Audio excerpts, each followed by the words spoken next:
সুপ্রিয় দর্শক মণ্ডলী, শুভ দুপুর। বাংলাদেশ ও দেশের বাইরে যে প্রান্ত থেকে এটিএন বাংলা দেখছেন সবাইকে সাদর আমন্ত্রণ জানাচ্ছি বাইটকেয়ার নিবেদিত সাইবার সিকিউরিটি বিষয়ক অনুষ্ঠান সাইবার টকে। সাথে আছি আমি ইঞ্জিনিয়ার গোলাম সরোয়ার। আপনারা জানেন প্রতি সপ্তাহে আমরা সাইবার নিরাপত্তা সম্পর্কিত ভিন্ন ভিন্ন বিষয় নিয়ে আলোচনা করে থাকি। তারই ধারাবাহিকতায় আজকে আমাদের আলোচনার বিষয় সাইবার নিরাপত্তার উপর কোয়ান্টাম কম্পিউটিংয়ের প্রভাব। আসলে আমরা জানি আজকে থেকে 50 বছর আগেও কম্পিউটার অনেক বড় সাইজের ছিল। দিনে দিনে এটা ছোট হতে হতে অনেক ছোট হয়েছে, কিন্তু তার সক্ষমতা অনেক বেড়েছে। এভাবেই আমাদের এই কম্পিউটার জগতের এবং আমাদের এই দুনিয়ার একটা রেভলিউশন হতে যাচ্ছে, একটা পরিবর্তন হতে যাচ্ছে, এবং সেই ক্ষেত্রে আমাদের সাইবার নিরাপত্তার বিষয়েও পরিবর্তন আসতেছে। সেই সব বিষয়গুলি নিয়ে আমাদের এটিএন বাংলার পর্দায় দুজন বিশেষজ্ঞ ব্যক্তি উপস্থিত হয়েছেন। আমি তাদেরকে পরিচয় করিয়ে দিচ্ছি। সাথে আছেন Mustafa Sattar Ananta, founder chairman pioneer people limited এবং পৃথিবীর ওয়ার্ল্ডের 47তম IBM সার্টিফাইড কোয়ান্টাম ডেভেলপার, এবং আরও আছেন doctor Syed Muntasir Mamun, chief innovation officer, ministry of foreign affairs, Bangladesh. আপনাদের দুজনকে আমন্ত্রণ জানাচ্ছি আজকের বিষয়টি নিয়ে আলোচনা করবার জন্য। আমরা যেতে যাচ্ছি প্রথমেই মুস্তফা সত্তারের কাছে। আসলে আমাদের সাইবার নিরাপত্তার ক্ষেত্রে কোয়ান্টাম কম্পিউটিংয়ের প্রভাব নিয়ে আলোচনা করতে যাচ্ছি। সেক্ষেত্রে আমাদের আগে জানা উচিত আসলে কোয়ান্টাম কম্পিউটিং কী। তো এই কোয়ান্টাম কম্পিউটিং বিষয়টা কি, এই বিষয়টা ক্লিয়ার করার জন্য মুস্তফা সত্তারকে অনুরোধ করছি। কোয়ান্টাম কম্পিউটার আসলে বেসিক্যালি এটা হচ্ছে স্পেশাল রকম একটা কম্পিউটার। জি, স্পেশাল রকম কীরকম, যে আমি বলতেছি না যে ক্লাসিক্যাল কম্পিউটার আমরা এখন যেসব কম্পিউটার ব্যবহার করি এসব কম্পিউটার টোটালি অ্যাবলিশড হয়ে যাবে এরকম কোনো কথা নেই। কোয়ান্টাম কম্পিউটার হচ্ছে specially magically supreme to solve certain problem within seconds, যেটা পৃথিবীর ফাস্টেস্ট ক্লাসিক্যাল সুপার কম্পিউটারও হয়তো বিলিয়ন্স বছর চেষ্টা করলেও সলভ করতে পারবে না। জি, এনিওয়ে সি বেসিক্যালি এটা কেন সম্ভব হচ্ছে, তিনটা weird but magical quantum mechanical properties. G, quantum mechanical properties, superposition, entertainment, interference. Superposition হচ্ছে 2 টু দি পাওয়ার n। একটা কোয়ান্টাম কম্পিউটারের নাম্বার অফ কিউবিট যদি n হয় তাহলে 2 টু দি পাওয়ার n হচ্ছে তার নাম্বার অফ সুপারপজিশন। আর এন্টাঙ্গেলমেন্ট হচ্ছে স্যার আইনস্টাইন এটাকে বলতেন স্পুকি অ্যাকশন আর ডিস্টেন্স। মানে এটা ওনার থিওরি অফ রিলেটিভিটির সাথে কন্ট্রাডিক্ট করে। এই কারণে হচ্ছে উনি এটাকে হজম করতে পারতেছেন না। এই কারণে হচ্ছে স্পুকি অ্যাকশন আর ডিস্টেন্স, ভৌতিক একটা প্রতিক্রিয়া আর ডিস্টেন্স, এভাবে উনি করতেন, এভাবে উনি টার্ম করতেন। আর ইন্টারফারেন্স হচ্ছে ওয়েভ পার্টিকেল ডুয়ালিটি। ইলেকট্রন কিন্তু একসাথে ওয়েভ এবং একসাথে পার্টিকেল দুটোই। কিন্তু এগুলা কিভাবে এত পাওয়ারফুল করলো কোয়ান্টাম কম্পিউটারকে একটু বলি। সেটা হচ্ছে basically 2 two the power n। n হচ্ছে নাম্বার অফ কিউবিট। IBM এর তৈরি করা এখন পর্যন্ত সবচেয়ে হাইয়েস্ট নাম্বার অফ কিউবিট হচ্ছে 1121। 1121। এখন 2 টু দি পাওয়ার 1121 মানে হিউজ একটা সংখ্যা। কিন্তু পৃথিবীতে এতগুলো পার্টিকেল নাই, সারা মহাবিশ্বে এত পার্টিকেল নাই। 2 টু দি পাওয়ার 1121 যত বড় একটা সংখ্যা, রাইট? এনিওয়ে, তারপর হচ্ছে স্পুকি অ্যাকশন আর ডিস্টেন্স। আইনস্টাইনের স্পুকি অ্যাকশন আর ডিস্টেন্স। এন্টাঙ্গেলমেন্টের কথায় আসে। এন্টাঙ্গেলমেন্ট হচ্ছে, আমি একটু বাংলা ভাষায় বোঝাই। ধরেন আপনার কাছে এক জোড়া হাত মোজা আছে, আমাদের কাছে এক জোড়া হাত মোজা আছে। আমি ডান হাতেরটা একটা বাক্স বন্ধ করলাম, বাম হাতেরটা একটা বাক্স বন্ধ করলাম, বন্ধ করে সাফল করলাম। সাফল করলাম কারণ যাতে না বুঝতে পারি যে ডান হাতেরটা কোনটা বাম হাতেরটা কোনটা, রাইট? সাফল করে একটা বাক্স আপনাকে দিলাম, আর একটা বাক্স নিয়ে আমি 1 কোটি আলোকবর্ষ দূরে চলে গেছি। মনে করেন পৃথিবীর সৌরজগতের বাইরে চলে গেছে। আমার বাক্সটা খোলার সঙ্গে সঙ্গে বলতে পারবো আপনার বাক্সে কোন হাতটা আছে, রাইট? আমার বাক্স যদি ডান হাত থাকে আপনার বাক্সে বাম হাত থাকবে, আপনার বাক্স যদি বাম হাত থাকে তাহলে আমার বাক্সে ডান হাত থাকবে, রাইট? বেসিক্যালি ইলেকট্রন যখন আপওয়ার্ড স্পিন করে তখন হচ্ছে 0, ডাউনওয়ার্ড স্পিন করতে থাকলে 1। হ্যাঁ, আচ্ছা। তো আপওয়ার্ড যখন স্পিন করতে থাকে দুটো এন্টাঙ্গেল ইলেকট্রন আইদার দুটো সেম দিকে স্পিন করে অথবা একটা বিপরীত দিকে স্পিন করে, রাইট? সি বেসিক্যালি এই এন্টাঙ্গেল অবস্থায় যদি এটাকে আমি লাইটার ডিস্টেন্সও নিয়ে যাই, তা একটা ইলেকট্রন দেখলে আপনি আরেকটা ইলেকট্রনের দিক বলে দিতে পারবেন ইজিলি, যে এটা আপওয়ার্ড স্পিন করছে তাহলে এটা আপওয়ার্ড স্পিন করবে, বা এটা আপওয়ার্ড স্পিন করছে তাহলে এটা ডাউনওয়ার্ড স্পিন করবে, রাইট? তো এটা মজাটা কি? মজাটা হলো ক্লাসিক্যাল কম্পিউটারে এমন কোনো কম্পাইলার আছে যেটাতে আপনি লিখতে পারবেন যে আপনি 2টা বিট কি জানেন না, 2টা বিট ইকুয়াল বা অপোজিট লিখতে পারবেন জীবনও না। কিন্তু কোয়ান্টাম কম্পিউটারে লেখা সম্ভব। আপনি বলতে পারবেন যে 2টা বিট কি আপনি জানেন না, বাট ইকুয়াল বা অপোজিট কিনা সেটা আপনি লিখতে পারবেন। কত বড় পাওয়ার। অ্যাকচুয়ালি ক্লাসিক্যাল কম্পিউটারটা সেটা হচ্ছে আপনার বাইনারি কম্পিউটার, 0 আর 1 বিট দিয়ে ইউজ করা, এবং কোয়ান্টাম কম্পিউটার এখানেই মনে হয় কোয়ান্টাম কম্পিউটার এবং ক্লাসিক্যাল কম্পিউটিং এর ভিতরে পার্থক্যটা কেট 0 কেট 1। কেট মানে হচ্ছে যে আমি ধরে নিচ্ছি 0, কিন্তু কেট 0 আর কেট 1 দিয়ে লিখি আমরা। কেট একটা হচ্ছে একটা স্পেশাল একটা সংখ্যা, একটা সিম্বল আছে কেট, কেট দিয়ে আমরা লিখি কেট 01। এন্টাঙ্গেলমেন্ট দিয়ে কি কি না করা যায়। আমরা ছোটবেলায় স্টারটেক মুভি দেখতাম, মনে আছে? স্টারটেক মুভিতে আমরা কি দেখতাম, যে আমরা একটা দুনিয়া থেকে আরেকটা দুনিয়াতে নিজেকে টেলিপোর্ট করে দিচ্ছি, রাইট? টেলিপোর্টেশন কিন্তু তখন কিন্তু এটা কল্পকাহিনীর মতো ছিল, রাইট? কিন্তু এটা কিন্তু কোয়ান্টাম কম্পিউটার সম্ভব। 2015 ফেব্রুয়ারি মাসে চায়না কিন্তু অলরেডি 2টা এন্টাঙ্গেল ইলেকট্রনের মধ্যে ইনফরমেশন টেলিপোর্টেশন সম্ভব হয়েছে। ইনফরমেশন টেলিপোর্ট হয়, কিন্তু কোনো ব্যক্তি বা বস্তু বা পার্টিকেল টেলিপোর্টেশন হয় নাই, কিন্তু ইনফরমেশন কিন্তু টেলিপোর্ট হয়েছে অলরেডি। 2015-তে চায়না অলরেডি ইনফরমেশন টেলিপোর্ট করেছে। আমি বলতে চাচ্ছি যে টেলিপোর্টেশন কোয়ান্টাম কম্পিউটিং সম্ভব করছে। টেলিপোর্টেশন আমাদের কাছে কল্পকাহিনীর মতো মনে হতো, রাইট? সেক্ষেত্রে আসলে কোয়ান্টাম কম্পিউটিং এখন তো আপকামিং টেকনোলজি অনেকটা, তো আপনি এই কোয়ান্টাম কম্পিউটিং এর প্রতি ইন্টারেস্টিং কিভাবে হলেন? আচ্ছা, 2021 সালের জুন মাসে আমার মনে আছে, জুন মাসে হচ্ছে আমি কিছু কোয়ান্টাম কম্পিউটার নাম শুনলাম, জি, কোয়ান্টাম কম্পিউটার খুব মজা পাইলাম। তো আমি গুগলে গেলাম, গুগলে গিয়ে সার্চ করলাম ইউটিউবে। তো সার্চ করে দেখি সব কিছু আমার মাথার উপর দিয়ে যাচ্ছে। cos theta by 2, i sin theta by 2, e to the power i psi, এগুলো সব মাথার উপর দিয়ে যাচ্ছে। আমি কিছুই বুঝতেছি না। আমার কাছে মনে হলো আমি সায়েন্সের ছাত্র, কিছু বুঝতেছি না, এটা তো খুব দুঃখজনক, খুব লজ্জাজনক। তো আমি 72 ঘন্টার এমআইটির একটা ভিডিও সিরিজ পাইলাম, 72 ঘন্টা। ওটার টাইটেল ছিল quantum computing for high school student, sponsor by IBM. এমআইটির লোকজন ডেভেলপ করেছে ওটা। ওটা দেখার সঙ্গে সঙ্গে হচ্ছে আমার কনসেপশন ক্লিয়ার হয়ে থাকলো। এই কারণে আমি প্রচন্ড রকমের প্যাশনেট হয়ে পড়াশোনা করলাম। আমি প্রায় 6 সপ্তাহ পড়াশোনা করে কিন্তু সার্টিফিকেট পেয়েছি, আলহামদুলিল্লাহ। পৃথিবীর 47 নম্বর সার্টিফিকেট এটা। ধন্যবাদ মিস্টার সাত্তার সাহেব। তো এরপরে আমরা যদি বলি, আসলে বাংলাদেশের আমাদের আইটির সেক্টরে অনেক চেঞ্জ আসছে এবং অনেক দূর এগিয়ে গেছে, এবং সেই ক্ষেত্রে আমাদের সাইবার নিরাপত্তার বিষয়টাই অনেক গুরুত্বপূর্ণ হয়ে দাঁড়িয়েছে। তো মিস্টার মুনতাসির সাহেব যদি বলেন যে আসলে এই সাইবার নিরাপত্তার ক্ষেত্রে কোয়ান্টাম কম্পিউটিংয়ের গুরুত্বটা কি? এটা একটা খুব সময়োপযোগী একটা প্রশ্ন এসছে। অনন্ত যেটা বলছিল, we're classmates in the same college, তো ওই সময় থেকে আমাদের একটা কোয়ান্টাম এন্টাঙ্গলমেন্ট হয়তো রয়ে গেছে সামওয়্যার। সো বহু আগের একটা কথা দিয়ে আমি শুরু করবো, সেটা হচ্ছে দ্যাটস শ্রোডিঙ্গারস ইকুয়েশন। তো Schrodinger's equation is a beautiful equation. Those who know about Schrodinger's equation, Schrodinger's cat বলে, রাইট? যে আছে নাই, আছে নাই, এক থাকতেও পারে, নাও থাকতে পারে, জীবিত নাকি মৃত। কোয়ান্টাম এমন একটা জিনিস যে বেসিক্যালি আমরা গত 20-25 বছরে যতখানি এগিয়েছি information and information science, communication technology, এই পুরোটা, আমার একটা হাইপোথেসিস আছে, অনন্ত মাইট কারেক্ট মি, আগামী 3 বছরে আমরা ততখানি সম্ভব লিপ ফরওয়ার্ড করতে যাচ্ছি।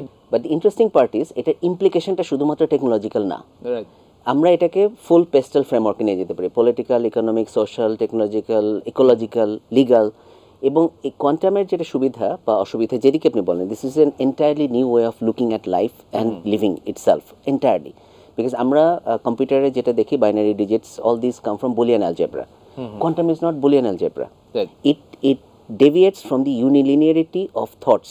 আমরা যেটা সিকোয়েন্সিয়ালি চিন্তা করি যে আচ্ছা ঠিক আছে, এ, তারপরে বি, তারপরে সি, তারপরে ডি, এই A B C D could be A, তারপরে ক, তারপরে আলিফ, তারপরে বা, এরকম যে কোনো কিছু হতে পারে based on its superstition, hyperstition, based on its superposition. এই সুপারপজিশনটা হচ্ছে হলো this is a temporal number, যে এই সময়ে ওই জায়গায় এটা আছে কিনা। That creates that creates a multilinearity in decision making. So রাষ্ট্রের ক্ষেত্রে, বা রাষ্ট্র কিন্তু একটা কনসেপ্ট। রাষ্ট্র গত 400 বছর ধরে পোস্ট ওয়েস্টফ্যালিয়ান স্টেট সিস্টেম আমরা কাজ করছি। এর আগে কিন্তু রাষ্ট্রই ছিল না, রাষ্ট্রের কনসেপ্ট ছিল, ধারণা ছিল হয়তো, বাট যে ফর্মে আমরা রাষ্ট্রকে দেখি এই ফর্মেটটা ছিল না। বাংলাদেশ রাষ্ট্র হিসেবে রাষ্ট্র হয়েছে মেবি 1935-এর গভর্নমেন্ট অফ ইন্ডিয়া অ্যাক্টের পর থেকে। তারা কিন্তু বাংলাদেশেও এরকম রাষ্ট্র ছিল না। সেই রাষ্ট্র কতগুলো বেসিক প্রিন্সিপালের উপর বা ফাউন্ডেশনের উপর তৈরি হয়েছে। Quantum computing actually allows an opening into that foundation. As a result, security is not only cyber security. Cyber security আমরা সাধারণত কী করি, যে একটা আইপি অ্যাড্রেস যদি আমরা কোনো মতে বের করতে পারি, তো সাইবার সিকিউরিটি ইজ ব্রিচড মোরালেস।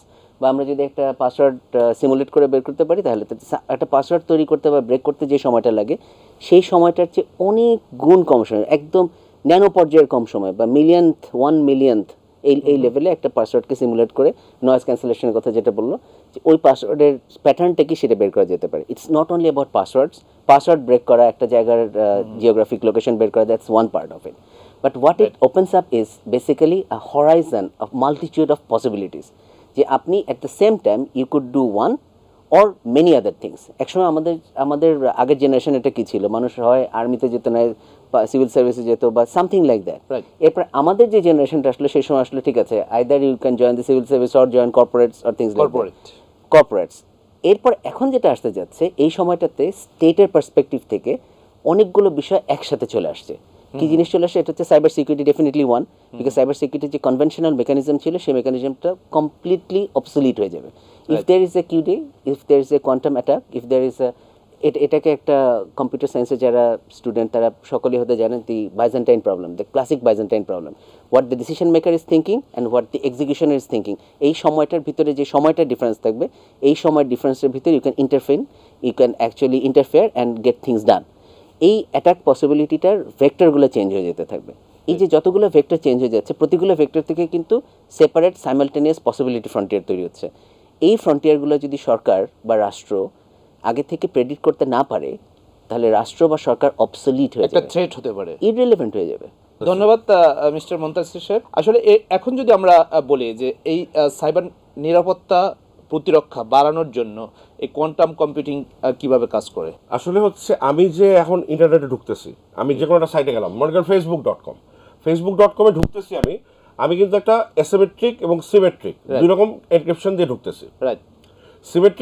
অ্যাসিমেট্রিকটা দিয়ে মেইনলি ঢুকতেছি, অ্যাসিমেট্রিক দিয়ে হ্যান্ডশেকিং হচ্ছে। হ্যাঁ, অ্যাসিমেট্রিক এনক্রিপশনটা কি? এটা হচ্ছে আরএসএ, তারপর ডেফি-হেলম্যান, তারপর হচ্ছে electric cryptography ECC. Right. See basically এগুলো সবই কিন্তু কোয়ান্টাম কম্পিউটার তাসের ঘরের মতো ভেঙে পড়ে যাবে কোয়ান্টাম কম্পিউটারের সামনে, কেউ সেফ থাকবে না।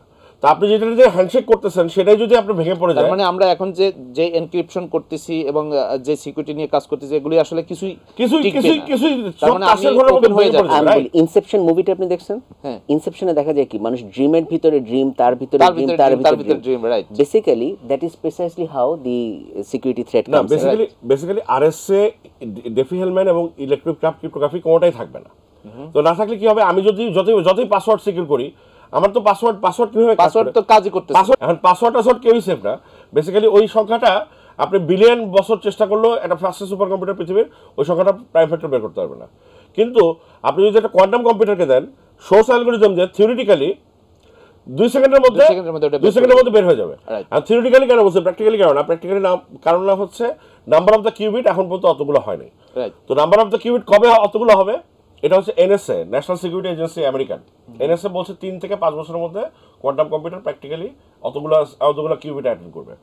আচ্ছা, আরো কাহিনী বলি। এখানে মানে একটা জিনিস বলা দরকার, কিউবিটটা কি এটা জানাটা ইম্পর্টেন্ট, হ্যাঁ। বিকজ আমরা দেখি তো ট্রানজিস্টর। ফিরে আসছি একটু পরে।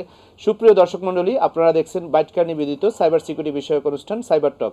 আমরা নিয়ে নিচ্ছি একটি ছোট্ট বিরতি, আবারও বিরতির পরে ফিরে আসবো আলোচনায়। আশা করি ততক্ষণ সঙ্গী থাকবে।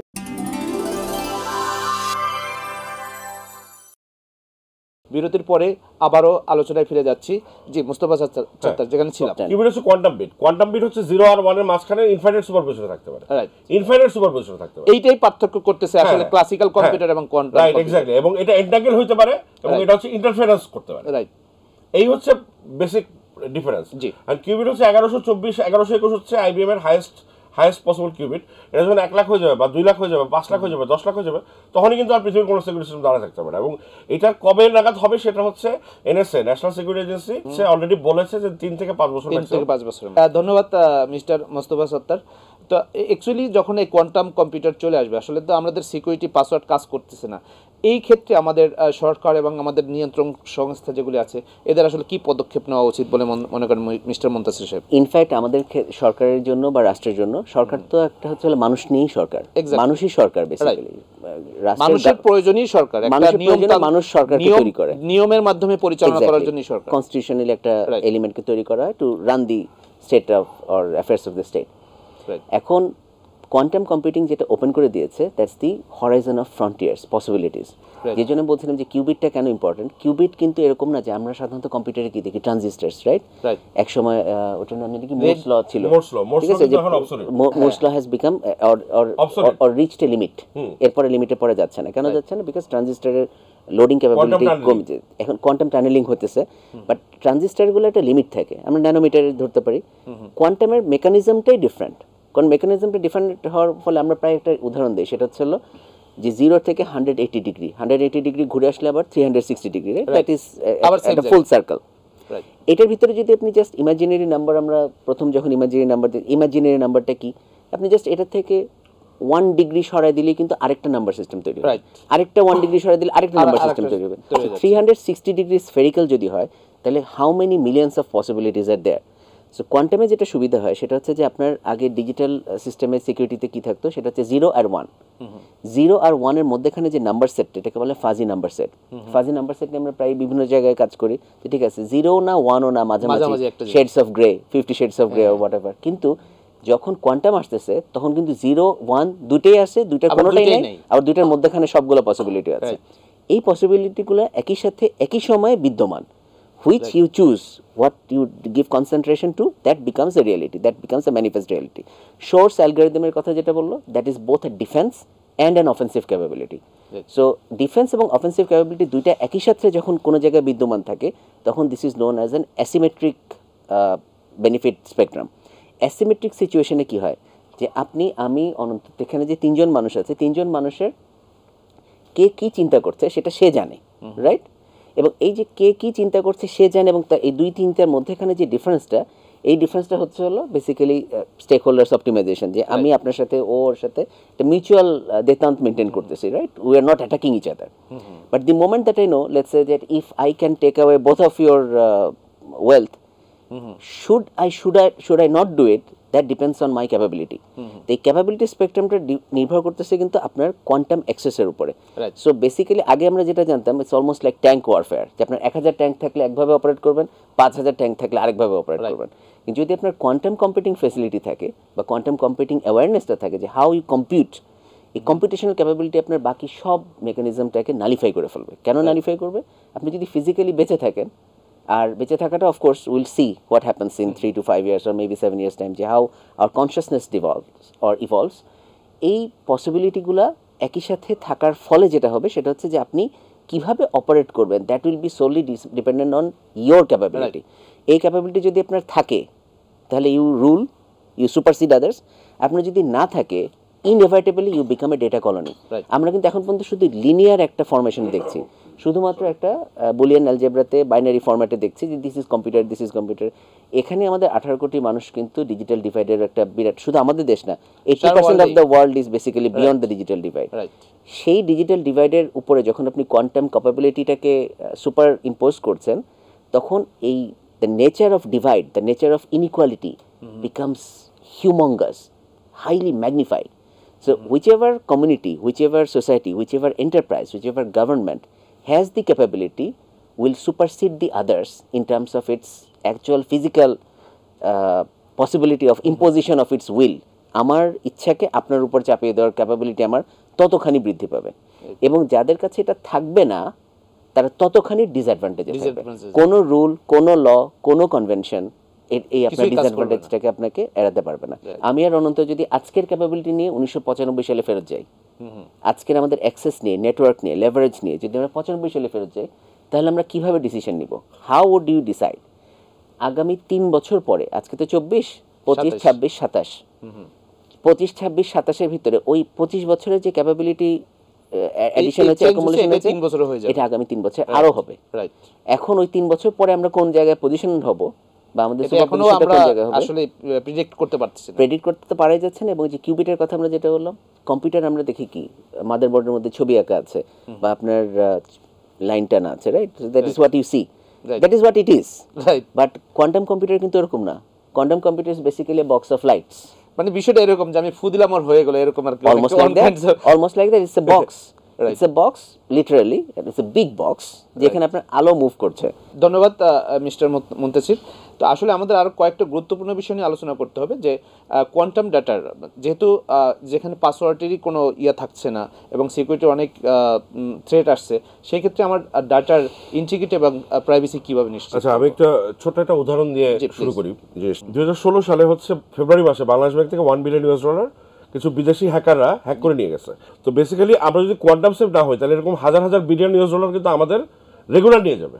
ডাটার ইন্টিগ্রিটি, প্রাইভেসি কিভাবে মেনটেন করতে হবে? কি এখন এরকম অনেকগুলো রাষ্ট্র আছে যারা কিন্তু অলরেডি আমাদের নেটওয়ার্কে স্নাইপার বসা রাখছে।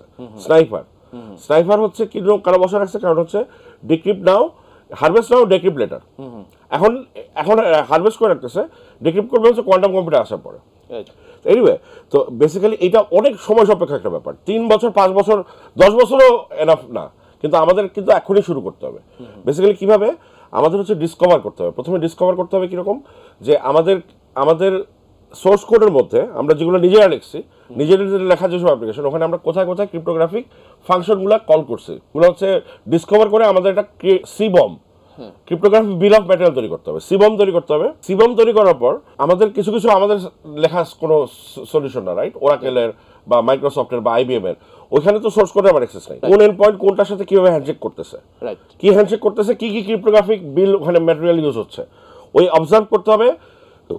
অবজার্ভ, ডিসকভার, অবজার্ভ, এবং এরপর হচ্ছে থার্ড স্টেপ গিয়ে ট্রান্সফর্ম হচ্ছে কি, যে এবং ট্রান্সফর্মটা অ্যাজাইল হতে হবে। কিন্তু অ্যাজাইল কিন্তু খুবই ইম্পর্টেন্ট। অ্যাজাইল মানে কি, NIST, national institute of standard technology, American, ওরা 4টা অ্যালগরিদম বের করছে এখন। হ্যাঁ, 4টা অ্যালগরিদম দিয়ে যদি আমি ট্রান্সফর্ম করি, হ্যাঁ, 4টার পরে হচ্ছে এনআইএসটি পরশুদিন এসে বললো যে না, এটা ভালো না, এটা অন্য একটা অ্যালগরিদম, তা আমি কি আবার পুরো হার্ড কোডিং আবার চেঞ্জ করবো? ইম্পসিবল না, that would not be efficient. আমাদের কোডিংগুলো এভাবে করতে হবে যে আমরা একটা ফাংশন কল করবো। ক্রিপ্টোগ্রাফি শুধু ফাংশন থাকবে, ফাংশন কল করবো। আমার যে অ্যালগরিদম দরকার হবে সেই অ্যালগরিদম হচ্ছে আমি পুরো আমার কোডে চেঞ্জ করবো না, আমি জাস্ট ফাংশনটা চেঞ্জ করব, জাস্ট অ্যালগরিদমটা চেঞ্জ করবে। দ্যাট মিন্স আমাদের ইন্টিগ্রিটি এবং প্রাইভেসি যদি আমরা নিশ্চিত করতে চাই, সেক্ষেত্রে আমাদের এই জিনিসগুলোর উপরে আমাদের আসলে স্কিল তৈরি করতে হবে, রাইট? এক্স্যাক্টলি, বিকল্প নেই। স্কিল এবং হচ্ছে আমাদের গভর্নমেন্টের কিন্তু এখনই একটা কোয়ান্টাম বিশেষ সচেতন হতে হবে এবং গভর্নমেন্টকে পদক্ষেপ নিতে হবে, কারণ 3 বছর পরে বা 4 বছর পরে কি হতে যাচ্ছে সেই বিষয়ে পদক্ষেপ নিতে হবে। আসলে আমরা যদি শর্ট করে আরেকটু বলি, যে এই কোয়ান্টাম একাডেমিয়া এবং শিল্প প্রতিষ্ঠান এবং সরকারের মধ্যে এই কোয়ান্টাম সাইবার সিকিউরিটিতে গবেষণা এবং উদ্ভাবনকে কিভাবে বাড়াতে পারে? যে আমাদের দেশের সবচেয়ে বড় স্ট্রেংথ হচ্ছে হলো, ফিজিক্যালি যদি আমরা বলি, we are located it a very good space, but most important strength is our people, আমাদের মানুষ। এবং আমাদের মানুষদের মধ্যে একটা significant majority of this people is young people, right? এবং সেটা যেই ব্যাকগ্রাউন্ড থেকে আসুক না কেন, বেসিক্যালি হাই স্কুল লেভেলের একটা ম্যাথমেটিক্স যদি জ্ঞান কারো থেকে থাকে, বা ইভেন ম্যাথমেটিক্স মানে কিন্তু এটা না যে A+B² মানে কি সেটা বলতে হবে, not even that, understanding how mathematics work, understanding how computation works, just simple understanding, simple young adult হলেই হবে। এই মানুষটাকে যদি আমি ডেটা সায়েন্সে এবং এই দিকটাতে একটু নিয়ে আসতে পারি, তারপরে তার জন্য এই পসিবিলিটিগুলো অটোমেটিক খুলে যাবে। What we say is that we say that this is the Oxford Vantage point. I have worked on this particularly in the minimum viable innovation engine, that we connect the technology which is already there with the markets. There are different types of markets, security market আছে, product market আছে, service market আছে, অনেক ধরনের market আছে। টেকনোলজির সাথে মার্কেটকে connect করার জন্য যেটা দরকার পড়ে, দ্যাট ইজ অর্গানাইজেশনের কাজটা হচ্ছে সরকারের, যে লিডারশিপটা ডেভেলপ করা, ম্যানেজমেন্টটা ডেভেলপ করা। এটা এখন একদমই possible, because this the possibility frontier. এই ক্ষেত্রে একটা মানে নৈতিক বিষয় থাকে, এই নৈতিক বিষয়টা সিকিউরিটি যেখানে আছে সেখানে একটা নৈতিকতা থাকে, ঠিক আছে? তো এই নৈতিকের দিক থেকে কোয়ান্টাম কম্পিউটিং এর বিকাশটা কতটা গুরুত্বপূর্ণ? আসলে পিটার শোর যে অ্যালগরিদম তৈরি করেছিলেন 1994 সালে, উনি কিন্তু জানতেন না যে কোয়ান্টাম কম্পিউটারে এত তাড়াতাড়ি এতগুলো কিউবিট হয়ে যাবে। 1994 সালে উনি কিন্তু ম্যাথমেটিক্যাল রিসার্চ থেকে উনি কিন্তু অ্যাপ্লাইড ম্যাথমেটিক্সের প্রফেসর এমআইটির, উনি কিন্তু হচ্ছে ওইখান থেকে হচ্ছে এই সোর্স অ্যালগরিদম তৈরি হয়েছে। আরেকটা অ্যালগরিদম আছে, এটা হচ্ছে গ্রোভার সার্চ বলে। গ্রোভার সার্চ হচ্ছে √n সময় নাম্বার অফ √n সময় ট্রাই করে ও কিন্তু যে কোনো ডাটাবেস থেকে যে কোনো এন্ট্রি খুঁজে বের করতে পারে। এথিক্সের ব্যাপার হচ্ছে আইবিএম, গুগল, এরা হচ্ছে ক্লাউডে দিয়ে রাখছে এখন কোয়ান্টাম কম্পিউটার, রাইট? এখন হচ্ছে খুব বেশি কিউবিটের কোয়ান্টাম কম্পিউটার এই মুহূর্তে ক্লাউডে দেব, এটা আইবিএমকে আমি রিকোয়েস্ট করবো বা গুগলকে আমরা রিকোয়েস্ট করবো যে ওরা যাতে এত বেশি কিউবিটের কোয়ান্টাম কম্পিউটার ক্লাউডে দিয়ে না রাখে, যাতে করে যে কোনো হ্যাকার বা যে কোনো গ্রুপ ওখানে ঢুকে ওরা আমাদের সব সিকিউরিটি সিস্টেম হ্যাক করতে পারবে। এরকম ক্লাউডের রেস্ট্রিকশন রাখতে হবে। ক্লাউডের রেস্ট্রিকশন রাখলেই সেটা মানবে এমন কোনো কথা নেই। Issue হচ্ছে the moment that you have qubits and the moment that you know that only light amplification can actually give you quantum advantage, then whether or not you will do it, that's a question of capability. So এখানে নৈতিকতাটা আমরা সবসময় বলে আসছি যে নীতি নৈতিকতা, অর্থশাস্ত্রের উপরে নীতিশাস্ত্র বা ন্যায়শাস্ত্র, but with quantum computing this is absolutely irrelevant. Your capability will determine whether you can survival. আসলে আপনাদের দুজনকেই অনেক অনেক ধন্যবাদ আজকের প্রোগ্রামটাতে এই সুন্দর বিষয়টি নিয়ে আলোচনা করবার জন্য। সুপ্রিয় দর্শক মণ্ডলী, আপনারা এতক্ষণ উপভোগ করলেন বাইটকার নিবেদিত সাইবার সিকিউরিটি বিষয়ক অনুষ্ঠান সাইবার টক। আসলে আজকে থেকে 25 বছর অথবা 20 বছর আগের কথা যদি আমরা বলি, তখন শুনতাম যে মানুষকে ভিডিও কল দিয়ে কথা বলা যাবে বা ভিডিও কলে একজন আরেকজনকে দেখতে পাবে। তো সেটা কিন্তু তখন স্বপ্ন ছিল, কিন্তু আজকে আমরা ভিডিও কলে শুধু কথাই বলছি না, এবং এই কমিউনিকেশনটা এত ফাস্টার হয়েছে এবং টেকনোলজিতে এত চেঞ্জ হয়েছে যেটা তখন কল্পনা করতেও পারিনি। আজকে আমরা এমন একটি বিষয় নিয়ে আলোচনা করছি, 3 বছর পরে কি হতে যাচ্ছে সেই বিষয়টাও কিন্তু আমরা কল্পনা করতে পারছি না। বাট এই সামনে এই যে প্রত্যেকটা টেকনোলজির কিছু সুবিধা আছে, কিছু অসুবিধা আছে এবং কিছু থ্রেট আছে। সেই দিক থেকে আমাদের সুবিধাটা যখন নিব, তখন আমাদের থ্রেটটা সম্পর্কে আমাদের সচেতন হতে হবে এবং আমাদের সেই থ্রেট মোকাবেলা করার মতো সক্ষমতা তৈরি করতে হবে, না হয় আমরা অনেক কিছু লুজ করে ফেলবো। তো আশা করি আমাদের প্রোগ্রামটা ভালো লাগছে এবং আবার দেখা হবে আগামী সপ্তাহে, আগামী শনিবার দুপুর 12টা 5 মিনিটে। সে পর্যন্ত সবাই ভালো থাকুন, সুস্থ থাকুন, সুরক্ষিত থাকুন। আল্লাহ হাফেজ।